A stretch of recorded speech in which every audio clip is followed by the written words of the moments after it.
اعوذ باللہ من الشیطان الرجیم بسم اللہ الرحمن الرحیم الحمد للہ رب العالمین والصلاة والسلام علی سید الانبیاء والمرسلین اما بعد فاعوذ باللہ من الشیطان الرجیم بسم اللہ الرحمن الرحیم ان اللہ وملائکتہ یصلون علی النبی یا ایہا الذین آمنوا صلوا علیہ وسلموا تسلیما۔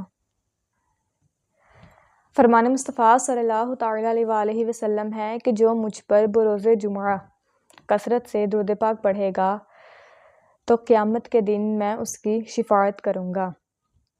سبحان اللہ۔ اللہ عز و جل ہم سب کو درود پاک پڑھنے کی توفیق عطا فرمائے اور اس ماہ رمضان میں زیادہ سے زیادہ درود پاک کی تسبیح کرنے کی توفیق عطا فرمائے۔ جی پیاری بہنوں، تو آپ سب کو رمضان المبارک کے پہلے عشرہ جو ہے وہ بہت بہت بہت مبارک ہو۔ اللہ تعالیٰ اس عشرے میں ہماری تمام دعائیں قبول و منظور فرمائے اور ہمارے گھروں کے اوپر رحمت و برکت نازل فرمائے۔ جی، جو لفظ رمضان ہے اس کے معنی کیا ہیں؟ اس کو رمضان کیوں کہا جاتا ہے؟ ہر سال جب رمضان کا مہینہ آتا ہے ہم رمضان کے روزے رکھتے ہیں۔ اس لفظ کا معنی کیا ہے؟ آج میں آپ کو بتاؤں گی کہ اس لفظ کا معنی کیا ہے۔ جو لفظ رمضان ہے اس میں کتنے الفاظ ہیں؟ 5، را، میم، ضاد، الف اور نون۔ ان پانچوں کو جب ملایا جاتا ہے تو یہ بن جاتا ہے رمضان۔ لفظ رمضان، جو لفظ رمضان ہے یہ نکلا ہے رمادن سے، را، میم، دعات، را پر زبر، میم پر زبر اور دعات پر 2 پیش، رمادن۔ اس کا معنی ہے گرمی میں جلنا۔ جب پہلے عرب کے جو لوگ تھے نا، پرانے قدیم عرب کے جو لوگ تھے، جب وہ مہینوں کے نام رکھتے تھے نا تو جو مہینہ جس موسم میں آتا تھا نا اس کا نام اسی موسم کے مناسبت سے رکھ دیتے تھے۔ جیسے جو رمضان جب آیا، رمضان جب تشریف لایا تب گرمی کا مہینہ تھا، گرمی کا موسم تھا، تو کیا کیا، اس کا نام رمضان رکھ دیا گیا۔ اسی طرح جو موسم بہار میں مہینہ آیا اس کا ربیع الاول رکھ دیا گیا۔ اسی طرح جو مہینہ سخت سردی میں آیا، اتنی سردی میں آیا کہ جس میں پانی بھی جم جاتا تھا، تو اس مہینے کا نام جمادی الاولیٰ رکھ دیا گیا۔ اس وجہ سے رمضان جو ہے، کیونکہ رمضان آہستہ آہستہ سردی میں آ رہا ہے نا، ورنہ وہ بھی رمضان گزرا ہمارے اوپر جو رمضان سخت گرمی میں، شدید گرمی میں آتا تھا، تو پہلے وقتوں میں رمضان شدید گرمی میں آتا تھا، اس لیے اس کا نام رمضان رکھ دیا گیا۔ اور اس کا معنی کیا ہے؟ گرمی میں جلنا۔ اس کے علاوہ اس کو رمضان تو کہتے ہیں، اس کے علاوہ اس کے 3 نام اور ہیں۔ ایک رمضان، ماہ رمضان، ایک ماہ صبر، ایک ماہ مواسات اور ایک ماہ وسعت رزق۔ اب اس کے 4 نام رمضان تو میں نے آپ کو بتا دیا کہ رمضان کا معنی ہوتا ہے گرمی میں جلنا، ٹھیک ہے، اس لیے اس کو رمضان کہا جاتا ہے۔ ماہ صبر اس لیے اس کو کہا جاتا ہے کیونکہ روزہ تو نام ہی صبر کا ہے۔ اس میں جو بندہ ہوتا ہے وہ کھانے پینے سے اپنے آپ کو روکتا ہے، اپنی نفسانی خواہشات سے خود کو روکتا ہے، اس لیے اس کو ماہ صبر کہا جاتا ہے۔ اور اس روزے کی جزا جو ہے وہ رب تعالیٰ دیتا ہے، بندہ نہیں دیتا، کون دیتا ہے؟ رب تعالیٰ دیتا ہے۔ اب تیسرے نمبر پہ آ جائے ماہ مواسات۔ ماہ مواسات کا مطلب ہوتا ہے، جو مواسات لفظ ہے نا، مواسات کا مطلب ہوتا ہے برابری، بھلائی کرنا۔ ماہ مواسات جو ہے اس سے مراد یہ ہے کہ یہ وہ والا مہینہ ہوتا ہے کہ ہمارے ارد گرد جو لوگ ہوتے ہیں، ہمارے جو عزیز و قارب ہوتے ہیں، دوست احباب ہوتے ہیں، رشتہ دار ہوتے ہیں، ان سب کے ساتھ اس مہینے میں ہم زیادہ سے زیادہ بھلائی کرتے ہیں۔ اللہ تعالیٰ کی طرف سے ہمارے دل اتنے موم ہو جاتے ہیں کہ ہم خود بخود ہی ان کے ساتھ بھلائی کا کیا کرتے ہیں؟ رویہ اختیار کرنا شروع کر دیتے ہیں۔ اور جو آخری ہے وہ ہے ماہ وسعت رزق۔ اس کو اس لیے ماہ وسعت رزق کہا جاتا ہے۔ وسعت رزق کا مطلب ہوتا ہے کہ رزق کی فراغی ہونا اور رزق کی کشادگی ہونا، اس لیے اس کو ماہ وسعت رزق کہا جاتا ہے، کیونکہ اس مہینے میں جو غریب سے غریب بندہ بھی ہے نا وہ بھی اللہ تعالیٰ کی نعمتوں سے لطف اندوز ہوتا ہے، چاہے وہ تھوڑی تھوڑی لطف اندوز ہوتا ہے، لیکن اللہ تعالیٰ اس کے رزق میں اتنی برکت ڈال دیتا ہے، کیونکہ اس مہینے جو رزق کا ذمہ ہوتا ہے، جو لوگوں میں رزق تقسیم کیا جاتا ہے وہ بے انتہا تقسیم کیا جاتا ہے۔ تو غریب سے غریب بندہ بھی جو ہوتا ہے وہ کیا کرتا ہے؟ اس ماہ رمضان میں اپنی مرضی کی جو اللہ تعالیٰ کی نعمتیں ہیں وہ کھا لیتا ہے۔ ماشاءاللہ، سبحان اللہ، کہ رمضان کی کتنی برکتیں اور کتنی فضیلتیں ہیں، اور رمضان کی شان کے تو کیا کہنے۔ اللہ تعالیٰ نے اس مہینے کو اتنی اہمیت دی، اتنی اہمیت دی، اس بات کا اندازہ یہ جو میں ابھی آپ کو مثال دینے جا رہی ہوں اس سے لگایا جا سکتا ہے کہ جو کعبہ معظمہ ہے، جو خانہ کعبہ ہے، اس میں وہ جو لوگ ہیں جو مسلمان حج کرنے جاتے ہیں وہ ان کو اپنے پاس بلا کر دیتا ہے، لیکن ماہ رمضان کی خصوصیت یہ ہے، اللہ تعالیٰ نے اس کو اتنی اہمیت عطا کی ہے کہ یہ مہینہ خود اللہ تعالیٰ کے بندوں کے درمیان میں آ کر اللہ تعالیٰ کے بندوں میں رحمتیں بانٹتا ہے، اللہ تعالیٰ کے بندوں کو رحمتوں سے نوازتا ہے، برکتوں سے نوازتا ہے۔ اس کے علاوہ اگر کعبہ جو ہے وہ کنواں ہے تو رمضان کیا ہے؟ دریا ہے، کہ کنویں سے ہمیں خود پانی نکالنا پڑتا ہے، لیکن دریا میں ہمیں اتنی جد و جہد، یہ اتنی کوشش نہیں کرنی پڑتی۔ اگر خانہ کعبہ دریا ہے تو رمضان کیا ہے؟ بارش ہے، کہ بارش اپنے بندے کے اوپر اللہ تعالیٰ خود ہی نازل فرماتا ہے، اس کے لیے ہمیں کوئی اتنی جد و جہد یہ کچھ نہیں کرنا پڑتا، وہ بن موسم بھی ہو جاتی ہے، اور جب ہوتی ہے تو اللہ تعالیٰ کی رحمت کیا کرتی ہے؟ اپنے بندوں کو ڈھانپ لیتی ہے۔ منقول ہے کہ امیر المؤمنین حضرت علی رضی اللہ تعالیٰ عنہ کا ایک واقعہ میں آپ کو بتانے جا رہی ہوں، رمضان المبارک کے حوالے سے ہے، ذرا غور فرمائیے گا اور اس واقعے سے آپ اندازہ لگائیے گا کہ جو لوگ رمضان کی بے حرمتی کرتے ہیں، نعوذ باللہ، ان کے ساتھ ان سے اللہ تعالیٰ کس قدر سخت ناراض ہوتے ہیں۔ اللہ تعالیٰ ہمیں ایسے گناہوں سے بچائے، آمین۔ حضرت علی رضی اللہ تعالیٰ عنہ ایک دفعہ کوفہ کے قبرستان تشریف لے گئے، کوفہ شہر کا نام ہے، اس کے قبرستان میں تشریف لے گئے تو وہاں پر آپ کی نظر پڑی ایک قبر پر، وہ قبر بالکل تازہ تھی، تو آپ کے دل میں تجسس پیدا ہوا کہ میں دیکھوں کہ اس قبر کا جو مردہ اس کے ساتھ کیا حالات ہے، اس کے ساتھ کیا ہو رہا ہے۔ دل میں ان کے خیال آیا نا، تو فوراً اللہ تعالیٰ سے انہوں نے دعا کی، اللہ تعالیٰ سے التجا کی، اللہ تعالیٰ نے فوری طور پر ان کی جو التجا تھی یا ان کی دعا تھی نا، اللہ تعالیٰ نے قبول فرما لی۔ پھر کیا ہوا جی، دیکھتے ہی دیکھتے اس مردے کے درمیان میں اور حضرت علی رضی اللہ تعالیٰ عنہ کے درمیان میں جتنے پردے تھے، حائل تھے نا، سارے اٹھا لیے گئے، اور اب آپ کیا دیکھتے ہیں؟ آپ دیکھتے ہیں کہ ایک قبر کا بھیانک منظر آپ کی آنکھوں کے سامنے ہے۔ اس قبر میں کیا ہو رہا ہے؟ وہ مردہ جو ہے نا، وہ مردہ چیخ رہا ہے، پکار ہے، حضرت علی سے فریاد کر رہا ہے کہ اے علی، میں آگ میں ڈوبا ہوا ہوں اور یہ آگ مجھے جلا رہی ہے اور میں بہت تکلیف میں ہوں، میری مدد فرمائیے، حضرت علی سے فریاد کرتا ہے۔ جب حضرت علی رضی اللہ تعالیٰ عنہ اس کا یہ واقعہ دیکھتے ہیں نا، تو آپ بے چین ہو جاتے ہیں، آپ کی آنکھوں میں اسی وقت نمی آ جاتی ہے، یہ دیکھ کر کہ اس بندے کے ساتھ کیا معاملہ ہو رہا ہے۔ تو آپ فوراً کیا کرتے ہیں کہ اللہ تعالیٰ سے دعا کرتے ہیں اس مردے کے حق میں کہ اے اللہ، اس کے جو بھی گناہ ہیں نا، اس کو معاف فرما کے نا، اس کے عذاب میں تخفیف کر دے، اس کو بخش دے۔ جی، تو وہ مردہ کیا کہتا ہے حضرت علی سے کہ مجھے معاف فرمائیے، اللہ تعالیٰ سے میری سفارش کریے۔ تو حضرت علی جب اللہ تعالیٰ کی بارگاہ میں اس مردے کے حق میں دعا کرتے ہیں تو غیب سے آواز آتی ہے کہ اے علی، اس کے حق میں سفارش نہ کرو، اس کے حق میں سفارش نہ کرو۔ اس کے حق میں سفارش کیوں نہ کرو؟ کیونکہ یہ وہ بندہ ہے جو رمضان کی بے حرمتی کرتا تھا، جب رمضان کا مہینہ آتا تھا تو یہ گناہوں سے باز نہیں آتا تھا، دن کو تو روزہ رکھتا تھا لیکن اپنی ساری رات گناہوں میں گزارتا تھا، اس لیے اس بندے کی بخشش ہم سے نہ مانگو۔ تو حضرت علی رضی اللہ تعالیٰ عنہ برابر مسلسل اللہ تعالیٰ سے التجا دعا کیے جاتے ہیں کہ اللہ اس کو بخش دے، اللہ اس کو بخش دے۔ پھر اللہ تعالیٰ کیا فرماتے ہیں؟ اللہ تعالیٰ حضرت علی رضی اللہ تعالیٰ عنہ سے فرماتے ہیں، فرشتے کے ذریعے آپ کو پیغام بھجواتے ہیں کہ اے علی، تیرے کہنے پر ہم نے اس بندے کو بخش دیا۔ تو اللہ تعالیٰ جو ہوتے ہیں اس بندے کو معاف فرما دیتے ہیں۔ تو اس واقعے سے یہ چھوٹا سا ایک واقعہ، چھوٹی سی ایک بات ہے، اس سے یہ اندازہ لگائیں کہ رمضان کی بے حرمتی کرنا یا رمضان میں جن کاموں سے ہمیں سختی سے منع کیا گیا ہے ان کاموں کو کرنا ہمارے لیے کتنا نقصان دہ ثابت ہو سکتا ہے۔ ہماری دنیا بھی خراب ہو سکتی ہے اور ہماری آخرت بھی خراب ہو سکتی ہے۔ روزے کی فرضیت کے بارے میں اللہ عز و جل نے قرآن پاک میں جو ارشاد فرمایا ہے، اللہ عز و جل نے پارہ 2 سورۃ البقرہ کی آیت نمبر 183 تا 184، آیت نمبر 183 to 184، اس میں اللہ تعالیٰ اپنے بندوں سے مخاطب ہو کر کیا فرما رہے ہیں؟ ترجمہ اس کا آیت مبارکہ کا ہے کہ اے ایمان والو، تم پر روزے فرض کیے گئے جیسے تم سے اگلوں پر فرض ہوئے تھے۔ اس آیت مبارکہ میں یہ بتایا جا رہا ہے، تفسیر خازن کتاب اس میں اس کی تفسیر میں یہ لکھا ہوا ہے کہ جو رمضان کا مہینہ ہے، یہ جو روزے ہیں نا، وہ صرف اس امت یعنی امت محمدیہ پر فرض نہیں ہوئے، جو امت محمدیہ سے پہلے نبی گزرے ان سب کے اوپر روزے فرض تھے، ان سب کے امتوں کے اوپر، ان سب کی جو قومیں تھیں ان سب کے اوپر روزے فرض تھے۔ وہ کس طرح تھے؟ تفسیر عزیزی میں ہے کہ حضرت سیدنا آدم علیہ السلام سے لے کر حضرت سیدنا عیسیٰ علیہ السلام تک جتنے بھی نبی آئے ہیں ان سب کی قوموں کے اوپر روزے فرض تھے۔ لیکن فرض کس طرح تھے کہ ہمیں رمضان کا ایک مہینہ دیا گیا ہے، اس میں ایک ہمیں مقرر اوقات دیے گئے ہیں کہ اس ٹائم ہم نے سحری کرنی، اس ٹائم ہم نے افطاری کرنی ہے، ٹھیک ہے۔ سحری اور افطاری کے درمیان میں کیا کرنا ہے؟ ہم نے کھانے پینے سے، نفسانی خواہشات سے، گناہوں سے ہم نے کیا کرنا ہے؟ پرہیز کرنا ہے، بچنا ہے ہم نے ان سے۔ جو رمضان ہے وہ بیسیکلی ہمیں تقویٰ کا درس دینے آتا ہے، پرہیزگاری کا درس دینے آتا ہے، ہمیں پرہیزگاری سکھا کر جاتا ہے۔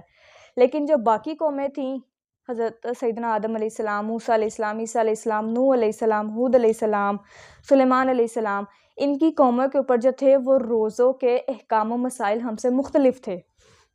مثال کے طور پر جو حضرت سیدنا آدم علیہ السلام تھے وہ پورے سال میں ہر مہینے میں جو تھے ایام بید یعنی چاند کی 13، 14 اور 15، ایام بیدھ جو ہوتا ہے وہ چاند کی 13، 14، 15 تاریخوں کو کہا جاتا ہے۔ حضرت سیدنا آدم علیہ السلام صرف ان 3 دنوں کے روزہ رکھا کرتے تھے۔ اس کے بعد یہود جو تھے، حضرت موسیٰ علیہ السلام کی جو قوم تھی، ان کے اوپر یوم عاشوراء یعنی 10 محرم الحرام اور اس کے علاوہ ہر ہفتے کا روزہ، اور اس کے علاوہ چند مخصوص ان کے دن تھے جن میں ان کے اوپر روزے فرض کیے گئے تھے، ٹھیک ہے۔ اس کے بعد آ جائیں جو نصارہ ہے وہ ماہ رمضان کے روزے رکھا کرتے تھے۔ اس کے بعد حضرت نوح علیہ السلام جو تھے وہ عید الفطر اور عید الاضحیٰ کے علاوہ ہمیشہ روزہ رکھا کرتے تھے۔ حضرت نوح جو تھے وہ عید الفطر اور عید الاضحیٰ کے علاوہ ہمیشہ روزہ رکھا کرتے تھے۔ اس کے بعد حضرت داؤد علیہ السلام ایک دن چھوڑ کر ایک دن روزہ رکھا کرتے تھے، ان کی عادت تھی کہ وہ ایک دن چھوڑ کر ایک دن روزہ رکھا کرتے تھے۔ اور حضرت سلیمان علیہ السلام جو تھے وہ مہینہ جو تھا، ایک مہینہ ہوتا ہے نا 30 دن کا، اس میں 3 دن مہینے کے شروع میں، 3 دن مہینے کے درمیان میں اور 3 دن مہینے کے آخر میں روزے رکھا کرتے تھے۔ اس کے بعد حضرت عیسیٰ علیہ السلام روزانہ روزہ رکھا کرتے تھے، وہ کبھی بھی روزہ نہیں چھوڑتے تھے۔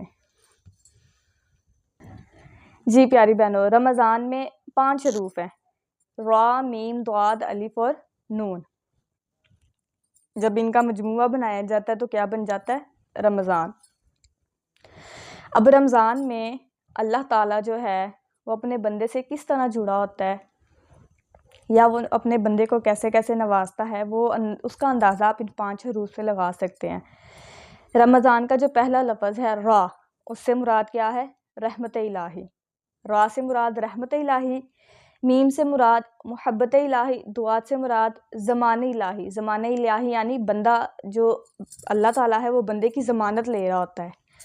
الف سے مراد امان الہی یعنی بندہ اللہ تعالیٰ کی حفظ و امان میں ہوتا ہے، اور نون سے مراد نور الہی۔ سبحان اللہ، اللہ تعالیٰ نے رمضان جو ہے، رمضان کا جو لفظ ہے اس میں 5 حروف ہے، اللہ تعالیٰ نے ان 5 حروف میں اپنے بندے کو اتنا نوازا، اپنے بندے کو خوشخبری دے دی ہے کہ اے میرے بندے، جو رمضان کے روزے رکھے گا وہ کیا ہوگا؟ میرے حفظ و امان میں رہے گا، میری رحمت میں رہے گا، میرے نور میں رہے گا، میرے زمان میں رہے گا۔ جی پیاری بہنوں، تو میں نے آپ کو پہلے رمضان کے 5 حروف کی نسبت سے آپ کو اللہ تعالیٰ کی 5 رحمتوں کے بارے میں بتایا، ٹھیک ہے۔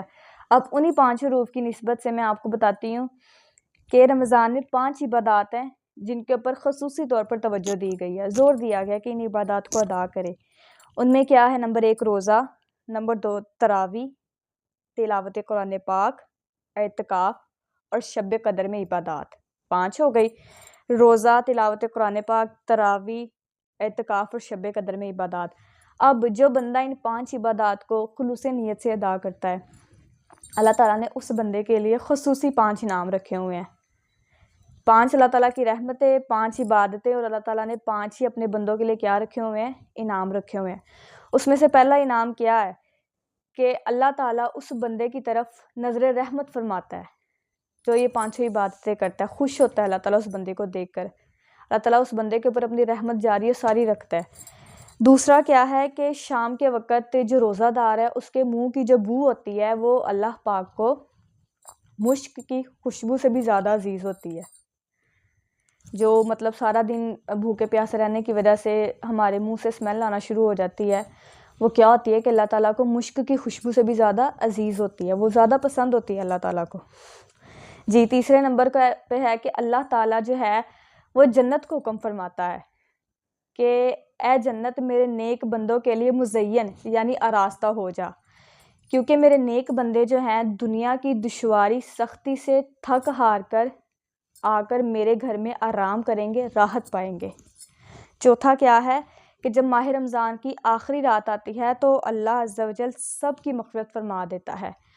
اس آخری راتوں میں ایک رات لیلۃ القدر بھی ہوتی ہے، لیلۃ القدر بھی ہوتی ہے، تو اس رات میں تو ماشاءاللہ سبحان اللہ، اللہ پاک نے ایک نفل کا ثواب 1000 نفلوں کے برابر رکھا ہوا ہے۔ اس ایک رات میں عبادت کا ثواب 1000 راتوں کی عبادت کے برابر ہے۔ تو اللہ تعالیٰ کیا فرماتے ہیں کہ جو بندہ آخری راتوں میں زیادہ قیام فرماتا ہے، اللہ تعالیٰ کیا کرتے ہیں، اس کی مغفرت فرما دیتے ہیں۔ اور چوتھا انعام کیا ہے کہ پانچواں انعام، معذرت کے ساتھ جو پانچواں انعام ہے وہ یہ ہے کہ فرشتے اس بندے کے لیے ہر دن ہر رات میں اللہ تعالیٰ سے بخشش مانگتے رہتے ہیں۔ سبحان اللہ، ماشاءاللہ، یہ جو 5 انعام ہیں یہ ان بندوں کے اوپر، روزہ دار کے اوپر کیے جاتے ہیں، اور روزہ تو معاملہ ہی اللہ تعالیٰ اور بندے کے درمیان میں ہے۔ ہر مہینے میں خاص طریقے مقرر ہیں، ان خاص طریقوں میں خاص وقت مقرر ہوتا ہے عبادت کا، کہ ان وقتوں میں ہم نے عبادت کرنی ہے۔ مثال کے طور پر بقرہ عید، عید الاضحیٰ، اس کے چند مخصوص ایام ہوتے ہیں جن میں حج ادا کیا جاتا ہے۔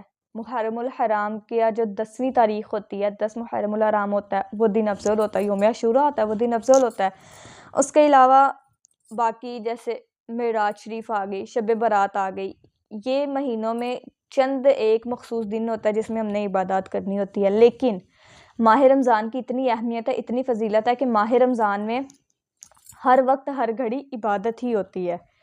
کیسے ہوتی ہے کہ روزہ عبادت، افطار عبادت، سحری کرنا عبادت، افطار کے بعد تراویح کا انتظار عبادت، تراویح کے بعد سونا عبادت، پھر اگلے دن سحری کرنا عبادت۔ الغرض کہ رمضان میں ہر وقت، ہر آن، ہر لمحہ عبادت ہی عبادت ہوتی ہے، اور اس میں اللہ تعالیٰ کی کیا نظر آتی ہے، سبحان اللہ، اللہ تعالیٰ کی شان نظر آتی ہے کہ اللہ تعالیٰ نے رمضان کی ایک ایک گھڑی میں اپنے بندے کے لیے بخشش کے بہانے رکھے ہوتے ہیں۔ سحری میں دعا قبول ہوتی ہے، افطار میں دعا قبول ہوتی ہے۔ افطار میں دعا کیوں قبول ہوتی ہے؟ ہم لوگ افطار کے وقت جو دعا کرتے ہیں وہ کیوں قبول ہوتی ہے؟ کھانا سامنے پڑا ہوتا ہے، پانی سامنے پڑا ہوتا ہے، کان ہمارے کیا ہوتے ہیں، سائرن پر لگے ہوتے ہیں کہ کب اعلان ہو روزے کا، ہم روزہ افطار کریں۔ سب کچھ، سارے جو اللہ تعالیٰ کی نعمتیں ہمارے سامنے دسترخوان پر پڑی ہوتی ہیں، اور ہم فقط اس انتظار میں ہوتے ہیں کہ جو اذان کی آواز ہے ہمارے کانوں میں جائے تو ہم روزہ افطار کریں۔ جب دسترخوان سجا ہوتا ہے نا تو اللہ عز و جل افطار کے وقت اللہ عز و جل اپنے فرشتوں سے فرماتے ہیں کہ اے فرشتوں، میرا بندہ کھا کیوں نہیں رہا، کیوں نہیں کھا رہا، کھانا اس کے سامنے ہے، پانی اس کے سامنے، یہ کیوں نہیں پی رہا، کیوں نہیں کھا رہا؟ تو فرشتے جواباً اللہ تعالیٰ سے عرض کرتے ہیں کہ اے اللہ، یہ بندہ اس لیے نہیں کھا رہا کیونکہ یہ تیرے ایک کن کا منتظر ہے، کہ جب تیرے اذان کی آواز ان کے کانوں میں جائے گی تب ہی روزہ افطار کریں گے، تب یہ کچھ کھائیں گے، تب ہی یہ کچھ پئیں گے۔ تو اللہ تعالیٰ یہ سن کر اتنے خوش ہوتے ہیں، وہ فرشتوں سے عرض فرماتے ہیں کہ اے فرشتوں، ان کو خوشخبری سنا دو، ان کو خوشخبری سنا دو۔ ان کو کیا خوشخبری سنا دو؟ کہ میرا بندہ میری محبت میں کچھ کھا پی نہیں رہا، تو ان کو خوشخبری سنا دو کہ یہ میری محبت میں روزہ افطار کر لیں، اور ان کو یہ بھی خوشخبری سنا دو کہ مانگو مجھ سے، جو مانگ سکتے ہو مانگو۔ میری محبت میں تم لوگ اپنے آپ کو کھانے پینے سے روک سکتے ہو، تو میں اپنی محبت میں تم لوگوں کو بن مانگے عطا فرماؤں گا۔ اس لیے افطار کے وقت دعا قبول ہوتی ہے، کیونکہ اس وقت اللہ تعالیٰ اپنے بندوں سے خود فرما رہے ہوتے ہیں کہ کھاؤ پیو اور میرے سے مانگو، جتنا مانگ سکتے ہو میرے سے مانگو۔ جی پیاری بہنوں، تو جو مجھے سن رہی ہیں، جو بہنیں مجھے سن رہی ہیں، جو بچیاں مجھے سن رہی ہیں، آخر میں ان سے ایک بات عرض کرتی چلی جاؤں گی، اللہ کرے دل میں اتر جائے میری بات، کہ جو علم ہے تو شیطان کے پاس بھی بہت تھا، جس کے اوپر اس کو بہت زیادہ غرور تھا، اس وجہ سے اس نے حضرت آدم علیہ السلام کو سجدہ کرنے سے انکار کر دیا۔ فقط شیطان میں اور انسان میں فرق کیا تھا کہ شیطان کے پاس علم تھا، انسان کے پاس علم ہے اور اس کے پاس عمل بھی ہے۔ اگر انسان کے پاس علم ہے اور وہ اس کے اوپر عمل کرتا ہے تو وہ کیا ہے، اشرف المخلوقات میں شامل ہوتا ہے۔ علامہ اقبال نے کیا خوب فرمایا ہے کہ عمل سے زندگی بنتی ہے، جنت بھی جہنم بھی، یہ خاکی اپنی فطرت میں نہ نوری ہے نہ ناری ہے۔ میں نے جو بولا اللہ تعالیٰ مجھے اس پر عمل کرنے کی توفیق عطا فرمائے، اور آپ لوگوں نے میرے ذریعے جو سنا اللہ تعالیٰ آپ کو اس کے اوپر عمل کرنے کی توفیق عطا فرمائے۔ آخر میں یہی دعا ہے کہ اللہ تعالیٰ ہمیں نیکیاں کرنے کی توفیق عطا فرمائے، اللہ تعالیٰ میرا، آپ کا، ہم سب کا ہمیشہ حامی و ناصر و مددگار رہے، ٹھیک ہے؟ دعاؤں میں یاد رکھیے گا، اور یہ جو ویڈیو آپ دیکھ رہے ہیں اس کو لازمی آپ آگے لوگوں تک شیئر کریے گا، کیونکہ یہ ایک صدقہ جاریہ ہے، جو سنے گا عمل کرے گا اس کا ثواب آپ کو ملے گا، اور آپ کو ملے گا تو مجھے بھی ملے گا، تو اس لیے اس کو زیادہ سے زیادہ شیئر کریں، اس کو زیادہ سے زیادہ لوگوں تک اس کو پہنچائیں، اور دعا میں یاد رکھیے گا۔ اللہ حافظ۔